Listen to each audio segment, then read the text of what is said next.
We all have that one friend that is so beautiful that if she recommends a product, you'll buy it right away, right? Like, parang, ano siya, parang na-hypnotize ka. Oh, kailangan ko rin nun. Because she recommended it, di ba? May ganun kang friend, meron akong ganun.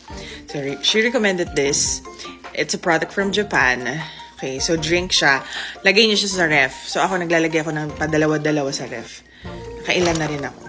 So, i-describe ko sa inyo yung lasa. Medyo, maano lang tong, hirap lang tong buksan kapag ganito yung nails nyo, ha? Pero kung maikli naman ang kuko nyo, wait, let me ask for help. Mahirap talaga magbukas ng bote pag ganito kahaba yung kuko, eh. Pero anyways, ganito siya. It's so sweet. It's so masarap. Paano mo? Parang siyang fruit juice, eh.